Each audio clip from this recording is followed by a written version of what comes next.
You're listening to Autumn on the Air, the weekly podcast that brings you conversations about the impact of research commercialization and the people who make it happen. Join us for interviews with patent and licensing professionals, innovators, entrepreneurs, and tech transfer leaders on the issues and trends that matter most. Keep listening for an inside track on the people, IP policies, and politics changing our world. In the industry of technology transfer, diverse perspectives from around the world help us to understand how things work in other countries, but also provide us with fresh ideas to explore in our own organizations. Today, I'm joined by José Ricardo Aguilar, a key member of Instituto Pedro Nunes, also known as IPN, Knowledge and Valorisation Department, dedicated to advancing applied research, fostering entrepreneurship, and incubating tech-based startups in Coimbra, Portugal. Since 2002, José has been instrumental in promoting the utilization of the IP system within IPN's innovation ecosystem, providing crucial support to researchers and entrepreneurs in understanding IP fundamentals and facilitating technology transfer. Additionally, José has served as an invited lecturer at Universidade de Coimbra School of Pharmacy since 2011, where he has imparted his expertise in IP to graduate and master's students. He is also actively involved in various advisory committees, including the EPO Standing Advisory Committee on Patent Information and Documentation since 2008, the EU IPO Observatory SME Expert Group, and the IRTO Legal Experts Working Group, both since 2019. José's responsibilities also extend to providing legal support to ESA Space Solutions Portugal, hosted by IPN, and contributing as a research at the SPARC, known as the Space Law Research Center at the Universidade Nova de Lisboa. Welcome, José. I'm so excited to have you here on the air. Hi. Good afternoon. It's a great pleasure to be here and to be part of this podcast. Well, thank you. And I'm really excited to have you on the podcast here in beautiful San Diego. And, José, I thought I would start off by asking you about the landscape for tech transfer in Portugal. So tell us a little bit, how does the landscape there for tech transfer and IP in the country compare to other European countries or regions? Well, to be brief, I would say that we are still catching up with, with the most developed countries in Europe. In fact, for a long time, and due to historical reasons, Portugal was a bit of a closed country to partnerships and to the development of technology, especially with regard to partnerships and to, connections with other countries. At one time, things changed for sure, and nowadays, not only the tech transfer activity, but also the IP culture, both were mostly developed in the sense that nowadays things are much more in a very more developed space, and the use of the system of IP is really widespread all around the country. Wow, that's really great to hear. So I'm curious then, what are some of the unique challenges or opportunities that arise when facilitating tech transfer within the Portuguese innovation ecosystem? Well, we are now on a historical position where companies are more and more concerned about international market, about exports, about international activity on one hand. On the other hand, we are looking and we are witnessing an intense cross-collaboration between industry and science sector, translated into plenty of interactions and joint projects. So in that sense, and my institution is positioned in a place where we can observe this happening almost every day. And nowadays, all this trend is getting into a more developed activity. On top of that, the use of the IP system brought together another great effort for the protection of the results of those interactions. Now, given all this kind of collaboration that's going on and interest in foreign investment and things like that, are there any initiatives or policies that Portugal has implemented to encourage collaboration between academia, industry, and startups? Yes. Most recently, we saw, let's say, a focus of the Portuguese government on the support to a group of entities which are deemed to be, let's say, the key entities for the R&D and for the promotion of tech transfer activities and translation of R&D results to the market. And in that sense, special funding was attributed to a selected group of entities. And these entities nowadays are qualified and are identified in Portugal as the key institutions with regard to the promotion of this kind of interactions. On the other hand, the development of a widespread network of business incubators all around the country also contributed to the surge and to the development of a large number of successful startups, plenty of them with international activity as well. So it sounds like there's a really growing ecosystem there in Portugal. Yes, indeed. Even though we are a small country, we have some areas in the continent and now slowly in the islands as well for the promotion of different innovation ecosystems or regional ecosystems for innovation. And for instance, Coimbra, my town, is one of the most developed and most known ecosystems, small ecosystem, but combining together let's say, all the traditional forces of innovation all together. So university, startups, labs, also more mature companies, SMEs, and even big companies all together for the development of an ecosystem. Wow, that's interesting. So from your perspective, what do you think are some of the key factors that have been contributing to Portugal's success in fostering this type of innovation and entrepreneurship? Do you think it's IP or do you think it's a bunch of different things? Well, one can say that it's a combination of different factors. One of them can be the situation that for a long time we were out of this game. And in fact, plenty of actors, of players that are in this field of innovation, they benefited a lot from this kind of interactions and learning with most developed experiences, not only in Europe, but also here at the US. And for sure, this conference, Autumn, is one great example of an event where we can learn a lot about these processes with much more developed entities and realities. And in fact, so departing from, let's say, a very low position, brought together the chance to begin in a good fashion, in a good way, let's say, avoiding some mistakes from other entities and from other countries. So in that sense, we could overtake some obstacles and go directly to a more developed stance in this area. So I want to switch gears a little bit and ask you about IPN. And can you tell me how IPN specifically contributes to the advancement of tech transfer and IP in Portugal? And tell us a little bit about what sets it apart from other institutions. Okay, Instituto Pedro Nunes is a private non-profit association that was created by the University of Coimbra, which is one of the 10 oldest universities in Europe, founded in the 13th century.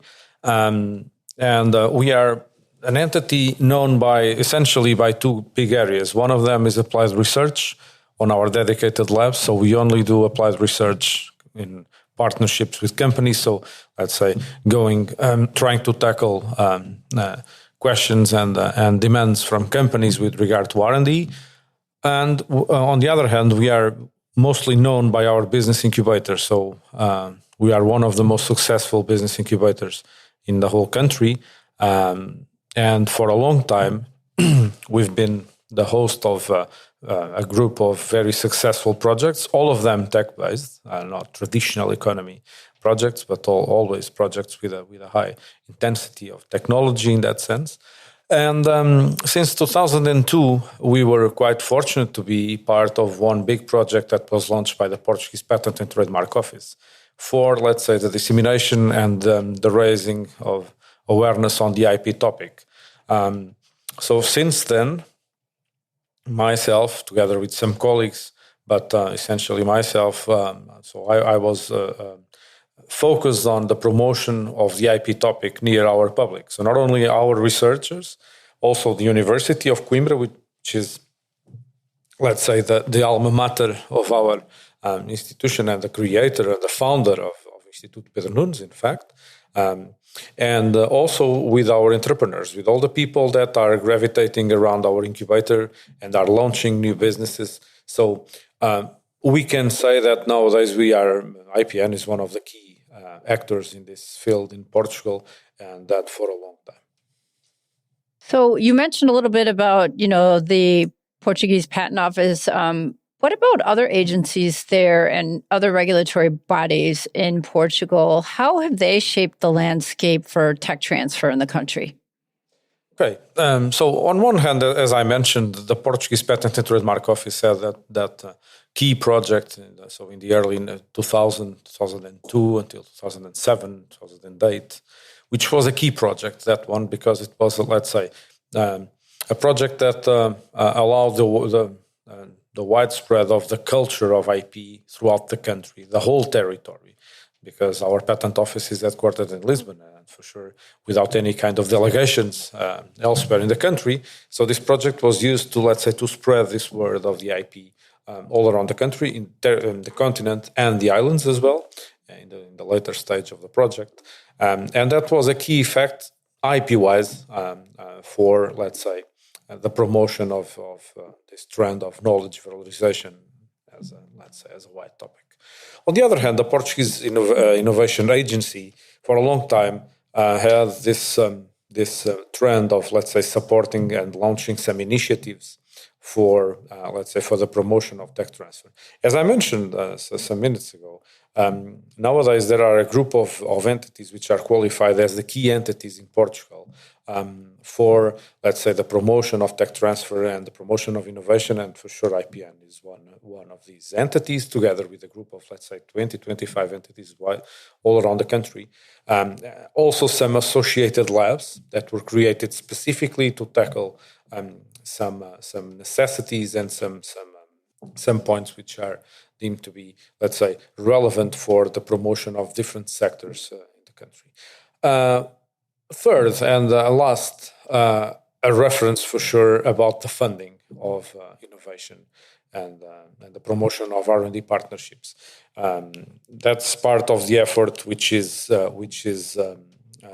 not only the national effort for the Portuguese government, but also the European Union effort for the funding of R&D, which is, let's say, the definite catalyst for projects with regard to innovation. So without that money, let's say, without that grant, exactly, innovation would be in a very, very low pace in Europe. Yeah. That's for sure. Everyone knows that. So I would stress that as a last point, let's say, of the key factor for the promotion of innovation and entrepreneurship as well. So indirectly entrepreneurship, but directly innovation with regard to the European context. Now, you mentioned just briefly before in passing about collaborations, and I'm curious, what collaborations and or partnerships has IPN established with international counterparts to help enhance tech transfer opportunities for Portuguese innovators? When we present IPN in events, so when we use the classic PowerPoint slides, one of them is a circle slide with the number of our networks, let's say, with an identification of the different networks. And so actually we have two circles. So it's let's say a closer circle of the national partnerships and a larger one with international partnerships. So we are a networking entity, let's say, by education and by birth, let's say. We are always interacting with, let's say, with other entities, with the external environment, not only to, let's say, to engage in different projects, in different activities, but also, let's say, to project ourselves as an actor of innovation, departing from Portugal, but for sure widely known in the European level and even at an international level. So outside the EU area, with plenty of interactions with Brazil, with Africa, also with some Middle East countries nowadays. So we are, let's say, constantly interacting, and that's one of the key factors of success of our entity. Yeah, it definitely seems like that's been a big driver of success there. I want to switch gears again and ask you, I know you're a member of the EPO's Standing Advisory Committee on Patent Information and Documentation. Are there some key initiatives or priorities that you're currently focused on that are going to help improve patent information accessibility and usability that you can share? Yeah, that is an advisory board for the president of the European Patent Office that aggregates contributions not only from industry, but also from institutions mostly linked with the science area. So it's, let's say, a body of around 20 people nominated for mandates of 3 years. And our role is to discuss the policy, let's say, and the actions, the strategy of communication of the EPO with regard to patent information and documentation. So let's say to enhance all their procedures in order to outreach better the publics and the users of the system, not only in Europe, but as you know, the EPO is the key actor for patenting in Europe. So it's widely used by US applicants and also Chinese applicants, Japan, Korea. So it's not, let's say, one would not say that work is totally focused on the European, let's say, needs, but on a global assessment of needs for patent information and documentation. So in fact, the idea there is for us, let's say, to provide inputs from the terrain, let's say, from the practitioner area, in order to, let's say, to help them to enhance their goals with regard to documentation and information on patents. I'm curious, you're part of this EPO advisory group. Is your background in IP? How did you get so involved in IP? Was it just part of your career journey that you developed such a strong interest in IP? Yeah, my interest on the IP area came with with an invitation to be part of that project that was launched by the Patent Office. So this was a decentralized project for patents and trademarks and designs dissemination in the country. So the Patent Office in that time, they funded this project heavily with regard to these 20-something entities all around the country. So IPN was one of the key promoters founders of that. Interesting. So I was invited to join that project as junior, let's say, as the junior technician of that project. And from that time on, I got the interest on the topic, and I never left it. So I am still connected with the topic 20 years after the beginning of my work with regard to IP. Oh, and I'm sure you have a tremendous working knowledge, having been involved with that for quite some time now. So, Jose, can you tell us how your role as the head of legal support for ESA Space Solutions Portugal intersects with your work at IPN, and what unique challenges or opportunities arise in supporting space-related tech transfer initiatives? So this European Space Agency partnership is nowadays one of the most active and most demanding projects that we run at IPN. So we have the triple crown of projects of collaboration areas with the European Space Agency. So we are a business innovation center. So we promote and we support the launch of new space businesses, especially startups. We are also ambassadors of the different programs of ESA partnerships. And we are technology brokers for ESA, so we try to, let's say, to foster, the use of ESA technologies by different, namely companies and other entities that are willing, let's say, to enter into a tech transfer program with ESA. So we have the triple crown of partnerships with ESA in place for a long time now. And with that, so my role there is to be the contract officer and to be part of the evaluation board. So normally when we have normally 3 cutoff dates throughout the year for people to apply for funding for the launch of new ventures on space projects.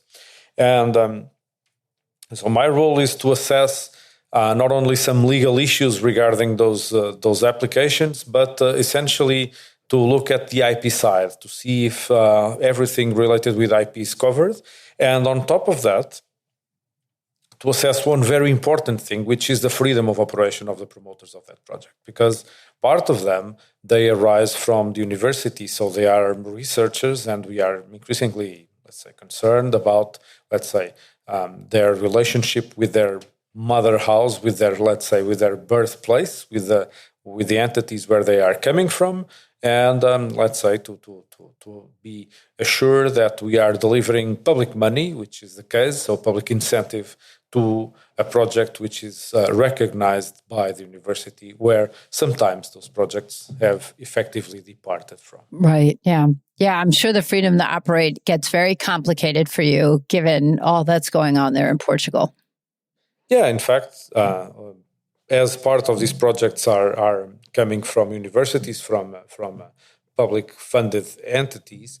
So this is increasingly a topic, and for sure, even here this year at the autumn meeting, and some of the talks already addressed briefly this topic about spin-offs and those companies that we can qualify as spin-off companies. And part of them, they are related with this space area. Therefore, they are applying for funds on this specific measure of ESABIC. So I am part of that team that assess these topics. And for sure, as with the other cases, I provide some direct support, some mentoring with IP strategy for those companies when they enroll in the program and they are already on the run, benefiting from this incentive for normally a period of 2 years. So, Jose, I wanted to ask you, as the podcast comes to a close, what would you say are some of the common misconceptions you've encountered about IP rights among researchers and entrepreneurs in Portugal?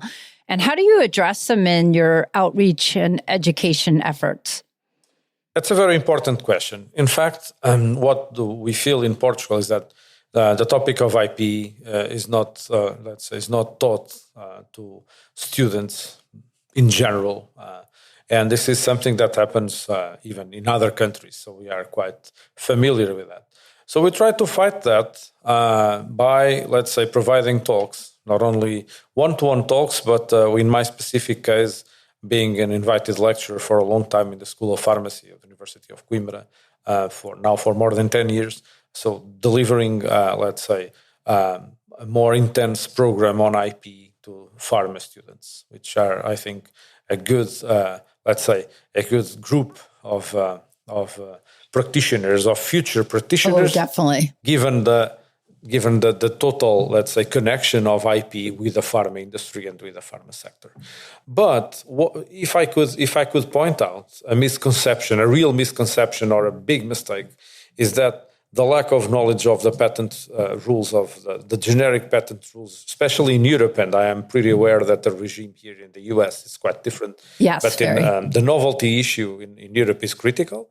And therefore, there are plenty of researchers that are still not aware of that rule. So they always privilege their publications in prejudice of the chance of patenting something. And in that sense, sometimes they lack the opportunity to patent only because they are not aware of this. So this is the golden rule that I always, when I deliver some talks on IP, I always start by, most of the times I start by addressing this specific point. So showing them that you need to know this rule because you need to take decisions. Of course, no one wants to block your publications, but only for you to think some minutes about, what can be the priority in your strategy, and maybe you can use that specific case of filing the patent and publishing after. I would not resist to tell you a story about this, which is, and it has totally everything to do with this, is that some years ago there was a major change on the IP law in Portugal. So, as you know, we are much more of the European tradition for laws, for codes, and for codification of laws, not so totally different from the common law area that you know here in the US and the UK. And there was a major change on the law. And there was an inquiry to the universities in Portugal. The patent office asked the universities what can be done with regard to the law in order to enhance the number of patent applications filed by universities. And in that time, the TTOs, they made, let's say, a joint proposal, a very audacious proposal, I would say, in that time, which was just this. Please bring to the Portuguese law the provisional patent application that they have in the US. We have here, yeah. And that proposal was accepted. And I think so far we are still the only country in Europe which has a provisional patent application in the law. Yeah, that would be my understanding as well, actually. Yeah. And on top of that, let's say the design of the specific rule for the provisional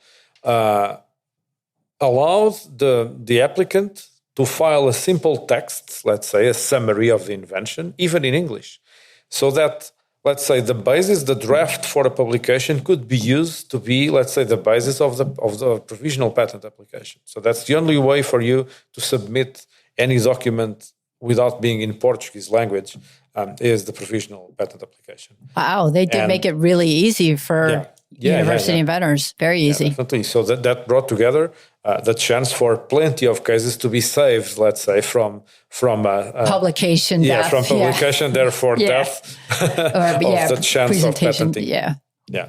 Very neat. Yeah. So I think this is a very nice story about, once again, the efforts that the government can do in order to enhance, in this case, the use of the IP system. This was a story that was, let's say, from 2008, as far as I remember. So a long time ago. Wow, that's a great story. And thank you very much for sharing that with us. And so, Jose, it's been great having you on the podcast today to learn more about tech transfer in Portugal and the IP system. Thank you so much for your time. It's been a real pleasure having you here. Thank you. It was a real pleasure. And once again, a privilege to be part of this wonderful event, the Autumn meeting. Thank you. And that wraps up another insightful episode of Autumn on the Air. A big thank you to our guest, Jose, for sharing his valuable insights into tech transfer and intellectual property in Portugal. If you enjoyed today's episode, don't forget to subscribe for more engaging discussions. Thanks for listening to Autumn on the Air with Lisa Mueller. Get social with us and share your thoughts. You can tweet us at AUTM or visit us online at autm.net. We'll be back next week on the air. Be sure to join us.